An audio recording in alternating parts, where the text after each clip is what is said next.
if we go back to our origin story, it has a therapeutic advantage to it.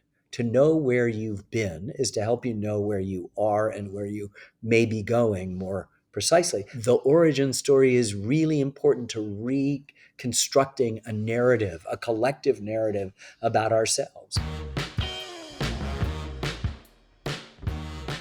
Ken Burns, welcome to ReThinking. Thank you for having me. I imagine it's a lot of pressure for someone to do a tech check with you. It shouldn't be. I'm pretty much of a Luddite. I am a director, though, so if there's any lull in anything when people come to film me or whatever, I fill the gap instantly. Are you saying I should leave a bunch of gaps and just let you fill them? No, no. Well, I have no doubt that some of the filling you'll do of the gaps is going to be more insightful and interesting than the questions I would have thought to ask you. But No bad questions. Never any bad questions. Ken, I'm excited to talk about the new film. Before we dive into that, I was struck by your statement that in most stories, 1+1 = 2. But you're looking for stories where 1+1 = 3. So I'm hoping you can help make sense of what does that look like? You can't build a bridge, an airplane, a house, a microphone, a computer if 1 and 1 doesn't equal 2. But stories are themselves this possibility where the whole could be greater than the sum of the parts. So if the sum of the parts are here, 1 and 1 = 2, and there's this other mysterious thing, that's what we look for in love, in relationship, in faith, in art. And of course, that's the equation that makes it happen. The novelist Richard Powers said, the best arguments in the world won't change a single person's point of view. The only thing that can do that is a good story, suggesting that the power of a good story is in its ability to reconcile and neutralize the inevitable binaries that we in our superficial existences, mine included, create. That's one of the things that I love about your work so much. In psychology, we often talk about the problem of binary bias, where people collapse the complexity of the world and of beliefs and values into just two extremes: good, bad, right, wrong, black, white. And you do such a beautiful job showing us the shades of gray and the nuance and the 3D view of people and history. I'd love to understand how. Well, I think it's just tolerating that. I've got in my editing room, and I've had for years in lowercase cursive a neon sign that says it's complicated. When a scene works, you just don't want to touch it. But in fact, if you're working in the area that I work in, you may find out new and destabilizing information, contradictory information, and you've got to be able to figure out how to include that, even if it makes that scene less good, whatever that means. In my work, the art has to be subservient to the facts, and so I'm not to say that we abandon art, but we just have to find a way in which it coexists as a wholly owned subsidiary of what the facts were. And so you just do that. Look, I mean, we live in an era that we lament that we have no heroes. And then let's just examine heroes. Well, heroes is something that we believe the Greeks have sort of brought down to us, and these are examples of a very pointed negotiation or even a war within someone between their strengths and their weaknesses. And it is that negotiation or that war that defines heroism. Achilles had his heel and his hubris to go along with his great strengths. So this idea of perfection is ridiculous. So for us, telling story is just accepting that we do not have a country without George Washington. Period, full stop. He's a deeply flawed human being. He owned hundreds of human beings. He knew that slavery was wrong, and at his deathbed, but way too late, he freed them. He is also rash. He rides out onto the battlefield in several instances at Kips Bay, at Princeton, and at Monmouth, risking his life and therefore the cause all the time with a bravery that is unbelievable. He also makes some bad tactical mistakes, but he knows how to pick people with subordinate talent without a fear of jealousy that they might be better generals than him. And in many cases they are, like Benedict Arnold or Nathaniel Greene. He is able to defer to Congress. knowing full well that the military has got to be subservient to the civilian control. He's able to inspire men in the dead of night to fight. He's able to convince those people who are anxious to go home in the dead of winter, their enlistments are up, to stay a little bit longer. More importantly, he convinces Georgians and New Hampshireites who are from different countries that they're actually the same thing. And more important than that, he gives up his power twice. And he is the glue, Annette Gordon Reed, the historian, says, that held this country together. And another historian, Christopher Brown, says, I don't know how we survive without his leadership. So right then and there, you've got a pretty good story, don't you think? Is anybody upset with the fact that he's got undertow and complications? I don't think so. Does Hamlet? Yes. Does Othello? Yes. Does Lear? Yes. Does Romeo? Yes. Does Juliet? Yes. These are all Shakespearean characters who understand this is how we are. So you go looking for that, and you actually begin, after I've been doing this for almost 50 years, you begin to suddenly look for and welcome those destabilizing things, because all it does is it just makes it that much more interesting and complicated. Wow. Okay, you've given the roadmap for the rest of the conversation. I think I have to respond to and follow up on at least 17 things you just said. Okay, so let's talk about George Washington. Uh, I, I'm curious about a lot of things, but maybe the place for me to start on this is, why did you want to revisit somebody whose story we think we already know? Well, because we don't know it, and what happens is right after the revolution, he's just deified. Parson Weems is the guy who gives us a cherry tree and the coin across the Potomac and all of this sort of stuff. We make a joke about where Washington slept. It's really effing important where George Washington slept. To the fact that you and I are able to talk to one another today. This is a guy, the last line of the Declaration is, we mutually pledge to ourselves our lives, our fortunes, and our sacred honor. Just stop for a second. I mean, I hope people watching this series would suddenly go somewhere along the line, I wonder what I would be. Would I be a loyalist? Completely understandable. All of your good fortune, your education, your prosperity, your land has come from the British constitutional monarchy. Why do you want to mess with this with some completely untested idea? Completely reasonable to be a loyalist. Would I be a patriot? Could I die for a cause, an idea, this thing called liberty? You can hear it in the teenagers that we quote, who are just this idea that takes hold within them. And they're not the aristocracy of talent that are meeting in Philadelphia. They're regular people who are going to win the war. These grunts, these 15-year-old kids who sign up in 1776. Joseph Plum Morton sounds like every grunt I've ever met. And he's unbelievable about it, and how he's staying the course. So could I fight for a cause? Could I die for a cause? Would I be willing to give up everything that I have? Washington was arguably the richest person in America at that time. And he definitely was willing to risk his life, his fortune, and his sacred honor. Imagine, think of a very, very rich, the top one, two, three, four, five people. Can you imagine them riding out on horseback into the middle of the fray and risking their lives and their fortunes? This is an amazing gift. So I don't think we understand that. I think we think that the war Lexington and Concord, and then he crosses the Delaware and surprises the Hessians, who were all drunk. Not too true. We found some whiskey, and Washington had it destroyed before his own men got drunk.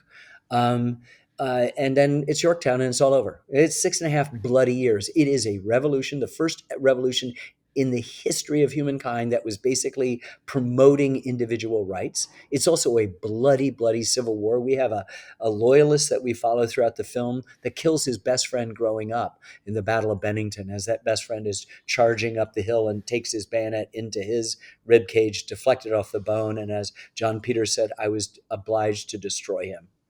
Two brothers, one on the British, one on the American side, in the middle of the lull in the Battle of Saratoga, the definitive battle that'll bring the French in on our side. Suddenly, somebody on the British side gets up and runs down to this river and jumps in it and swims out halfway, and an American does it. Two brothers that had not seen each other in years and had not known that they were on not only opposite sides in a war, but were in opposite sides of a battle. So within the parentheses of those incredible things, we've got one of these bloody civil wars. And then on top of it, it lasts 6.5 years, 8.5 if you want to count till the Treaty of Paris and the British finally go home. And it's a world war. It's a global war. It's the fourth or fifth global war for the prize of North America. So when you say prize, what do you mean? You mean Native American land. That's what it means. People who have been there forever. So there's a dynamic that is rarely brought into this.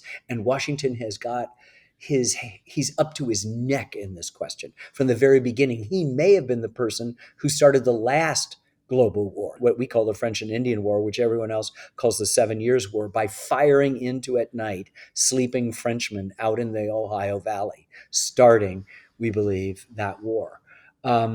So you've got that. He owns human beings. Out of the 3 million people in 1775, approximately 500,000 of them are enslaved or freed blacks who are part of the dynamic of the community. Lots of different religions, lots of different points of view, lots of different cultures and music and styles of things. And he's the glue that's going to figure out how to bind these things together. Not perfectly, but in the imperfectness is why we've got so much more to learn about him. And on top of that, Adam, I have to say, he is opaque. He is difficult to understand. It is a calculating move. He's taller than everyone else. He knows when he walks in the room. He's got a regal bearing. He can make men fight in the dead of night, but very few people, as the scholar Joe Ellis says in our film, can get in. Maybe Martha, maybe Hamilton, maybe Lafayette. And woe, he says, to that person who thinks they're in there and are not. So all of a sudden, I mean, we're done with this thing. It's 12 hours long. We're really happy with it. It's really clear he's the central figure of all of it, despite these bad battlefield mistakes he makes at Long Island, the biggest battle of the war. And again, at Brandywine, the same mistake, forgetting to protect one of his flanks. And the British take full advantage of it. But we don't have a country without him. And that kind of sense of now saying goodbye to him and moving on to new topics is sad. As you talk about him, a bunch of questions come to mind for me. The first one is, you've referenced him giving up power, not once, but twice. And I think about even earlier, him being a reluctant revolutionary who wasn't sure he wanted to even take on the cause to begin with. I remember reading his farewell address where, he talks again about giving up this station. He wants to go back to the private life from which he's been, quote, Yeah. reluctantly drawn. Why was he so hesitant? And what impact did that have on his leadership? Our interpretation of the pursuit of happiness misses the most important word, pursuit. But we thought happiness was whatever we thought made us happy, meaning riches or whatever. And that's been something Americans have run with for 250 years. But it actually means lifelong learning. People are no longer subjects, they're citizens. And everybody had been subjects up to this point under authoritarian rule. And that we're creating something new, a citizen that's going to require energy, it's going to require lifelong learning to be more virtuous. And to be, I think every one of the sort of aristocracy of those felt that. Washington, you can feel that in his bones. When people are criticizing him, he goes instantly, okay, look, just tell me to go. I will go. I didn't ask for this position. You gave this to me. But he sees this cause as not about him. And what is so spectacular and even moving, Adam, is that throughout the film, people are talking about us. They're talking about you and me. Like one of the first quotes of the film is John Adams said, talking about the millions yet unborn. They know there's a posterity. There's some reward in which it's not about them, it's about future generations. TR said that about the national parks. We're setting it aside for our children's children's children. This idea we're making this country not for a day, but for generations. And that sense of distance in their eyes is so spectacularly incredible, particularly when we're all sort of navel gazing chicken littles, certain that this is the end and whatever. And so you want to just say, if we go back to our origin story, it has a therapeutic advantage to it. And I think when a person is struggling, they see a professional who says, where were you born? Who are your parents? What was your childhood like? The origin story is really important to reconstructing a collective narrative about ourselves, and one that honors the complexity of the situation and doesn't turn it into something that is sort of bloodless and gallant, kind of encrusted with the barnacles of sentimentality, but actually living and vivid and familiar to us. This is pre-photographic. There's no photographs. There's no newsreels. These guys wear buckles on their shoes, and they have hose and pants and waistcoats and powdered wigs. They can't be like us. They're exactly like us.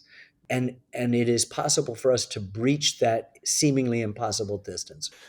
Just to loop back to your comments about Washington being the ultimate servant leader, Yeah. I think I'm interested in the connection between him not wanting the role and then the way that he did the role.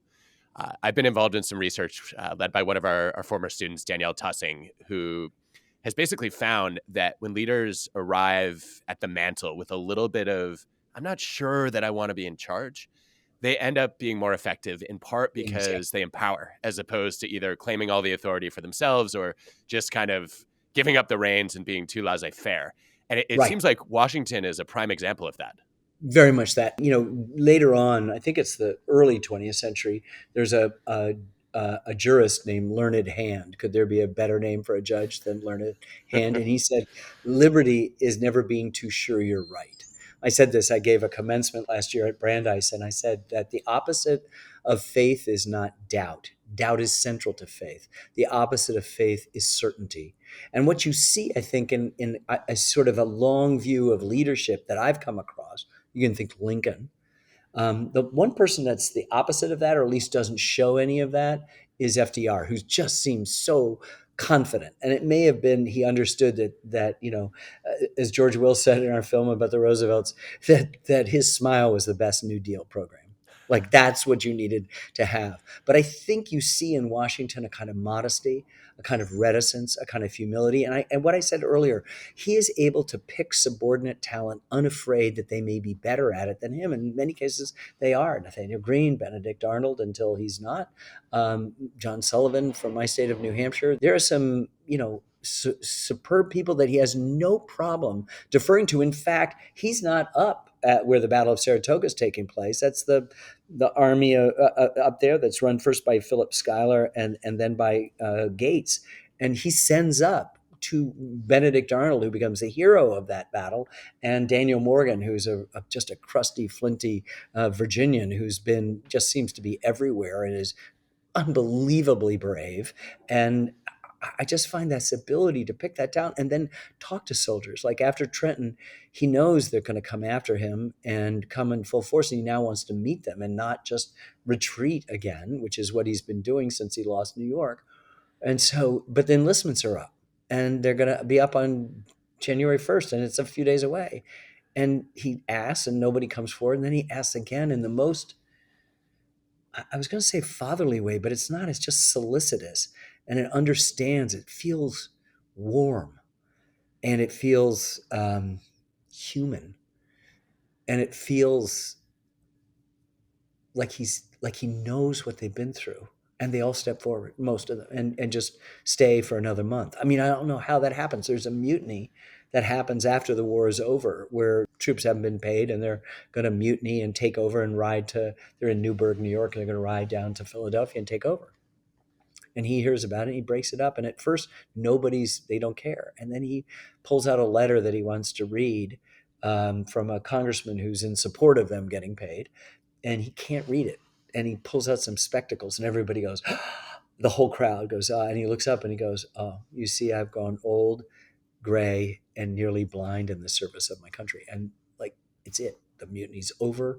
It's unbelievable. I don't know how that happens, but the leadership is sometimes yielding. We're always in our film talking about a council of war in which people are, suggesting this and suggesting that. He arrives in Cambridge and he wants to do something bold, and they're going, it's not going to work. The British, we've got them surrounded, but they've got the Navy and they've got more guns than us. And until we get some guns up here, big guns, artillery, it's not going to happen. He goes, okay. Right.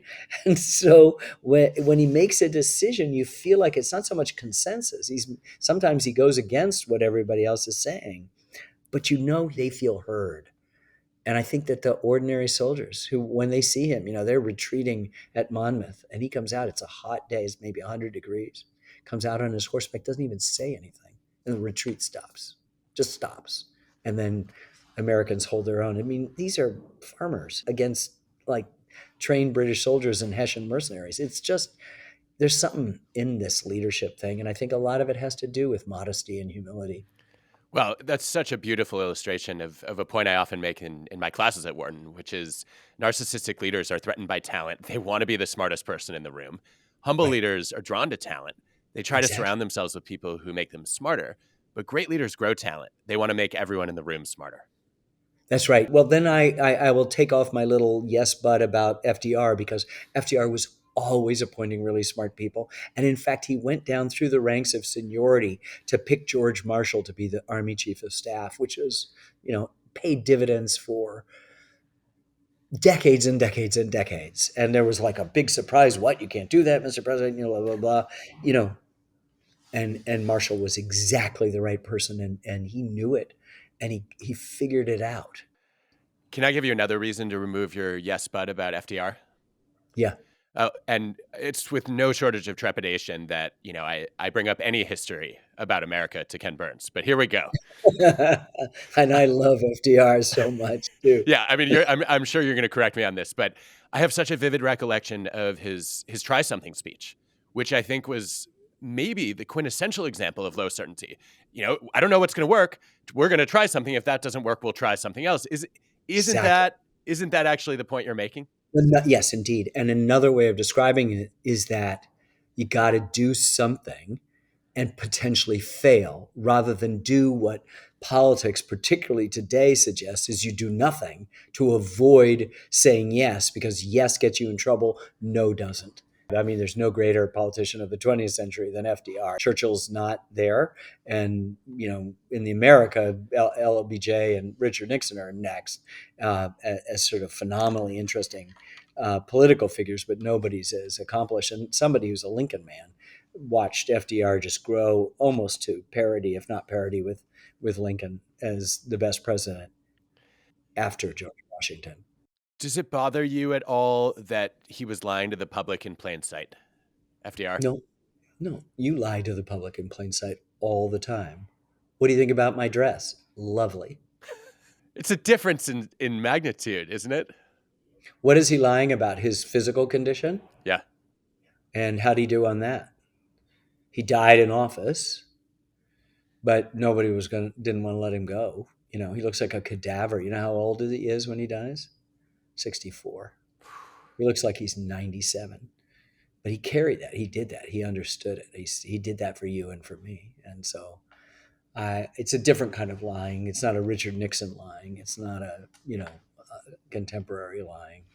I'm not arguing for that simpler time because it just does not exist. It's probably the 1930s and the 40s are really much more complicated times. It's got the worst economic cataclysm in the history of the world, followed by the greatest man made cataclysm, the Second World War, in the history of the world. So I don't know how these are simpler times, but there are customs and things that anybody in power will take advantage of. And in this case, having the public not know the extent to his physical frailty was advantageous for him. Maybe it's not for us, but we've pierced that veil. People, even in his own administration, have volunteered the extents of that difficulty. But George Will again said, when the steel went on his legs, it went in his soul too.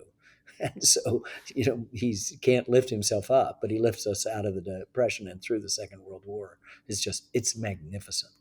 Well, this is a great rethinking moment for me because I've always been bothered by the deception there. And I think as I hear you talk about this, I'm realizing, in some ways, he was challenging an unnecessary expectation of a president in the first place, right? And saying my physical disability doesn't have any bearing on my mental ability. Right. And we sort of pay homage to it. We build ramps everywhere to it, but we don't accept that that's the case. It's so interesting that if he hadn't been stricken with infantile paralysis in 1924, or 1920, wherever it was, he probably would have been the standard bearer of the Democratic Party and been wholly defeated by Herbert Hoover or Calvin Coolidge, whoever it was that was going to beat him. Um, Wow. and we would probably never heard of him again. But he was, and then we were. And Al Smith, to run in 28, let Franklin Roosevelt take over as governor. And he did all these experiments as the Depression was deepening in New York, as New York still is, a kind of laboratory of social experiments that he was then able to translate, obviously with modifications, to the rest of the country in the New Deal. It's, endlessly fascinating story. Yes, it is. Okay, so let's then take on a bigger moral question, going back to Washington. You mentioned that he knew it was wrong to have slaves, but he waited until his deathbed to free them. How do you explain the moral hypocrisy? You can't. It's morally hypocritical. Period. But then again, if you're expecting perfection, then what do you get? Nothing. Nothing. Nothing. So yeah, so's Jefferson. Jefferson's worse, right? He says you don't like slavery, but it's like holding a wolf by the ears. You don't like it, but you can't let go. They're making lots of money off it. They're making lots of money off it. It's really hard to stop this thing. They know it's wrong. They know it's morally wrong. And that's why I quote Annette Gordon Reed, who says, how could you do something if you knew it was wrong? She said that is the human question for all of us. And it's not letting Washington, in this case, Jefferson, off the hook. It's putting us on the hook for some sense that we could have the unmitigated gall to make ourselves umpires and referees of their behavior when we can't even control or see our own. So then what are you left with? Well, to begin with, you're left with a hell of a good story. Because how can somebody so good also be so bad? That's a really great question. An animating force of human story. And what is story? It's the editing of human experience. Honey, how was your day? Does not begin with I back slowly down the driveway, avoiding the garbage can at the curb. Unless somebody T-bones you, in which case that's exactly how you tell it, right? But usually you just go, my boss is a son of a bitch, right? And so you edit human experience. So this moralizing, wherever it comes from, it doesn't pay off anything. Forgiveness, tolerance, understanding, reconciliation are the things that we tell stories about in order to understand. So, Ken, I'm very sympathetic to your argument that we should be more cautious and nuanced in our moral judgments of other people, especially when we're fallible ourselves. At the same time, there's a part of me that thinks this is a slippery slope into moral relativism, where we say, look, all good people do bad things, and therefore, let's not have moral standards anymore. And I think part of the way that society progresses is by looking at past standards and saying those are unacceptable by current expectations, and we need to keep raising the bar. How do you reconcile those two views? Well, first of all, your description of it is of moral relativism. You just put into a binary. You said, by saying this, it therefore means that, which is the opposite of this. And it's all a shade of gray. So the pursuit of happiness then takes that phrase, all men are created equal, and it actually begins to expand it. It's not all white men of property free of debt now, is it? It's more than that. So there is a human progress that takes place. And I do not believe in presentism that is helpful, nor do I believe that we let people off the hook for being men of their times, right? I'm not saying that.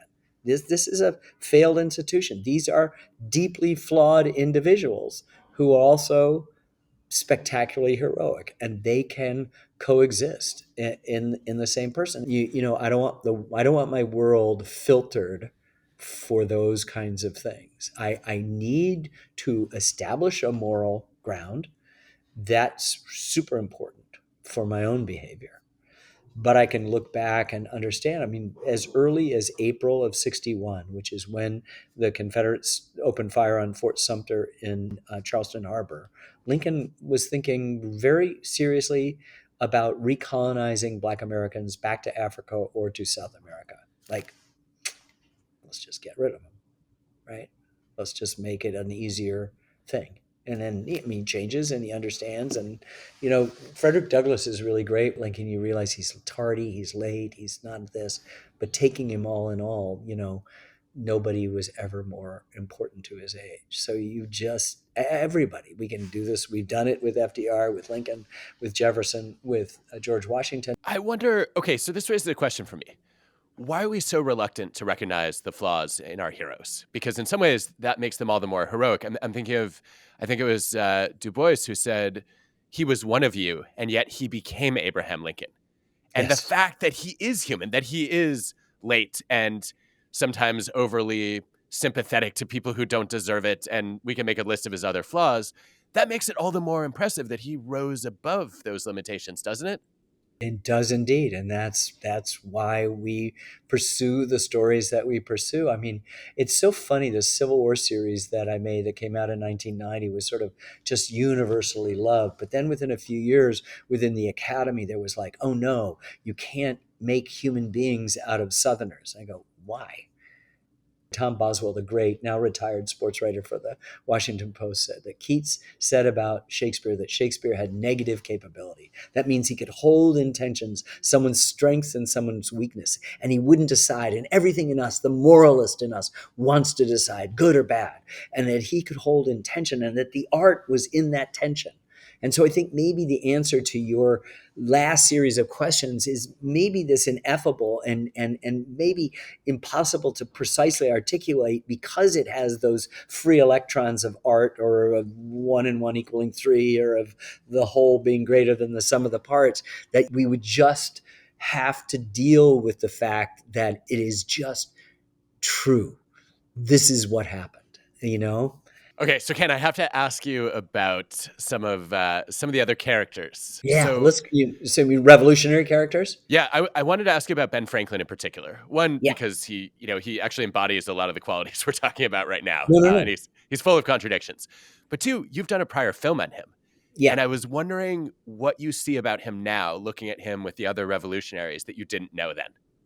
It was funny. We just sort of made a game time decision to not sort of need to make Ben Franklin as big as he is in the Revolution, because we'd done a two-part series on him. He's second only to Washington, but he's not there firing guns in anger. He's older than anybody else. He's the one who early on feels in this sort of enlightenment sense, which means reaching back across the dark ages to antiquity to bring these sort of values of temperance and moderation and humility and virtue out.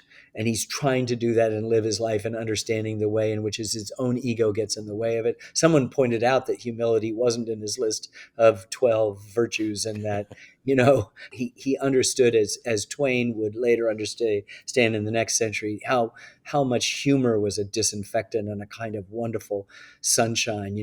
Twain said it's not that the world is filled with fools, it's just that lightning isn't distributed right. It's just like no other joke from the 19th century except his are funny.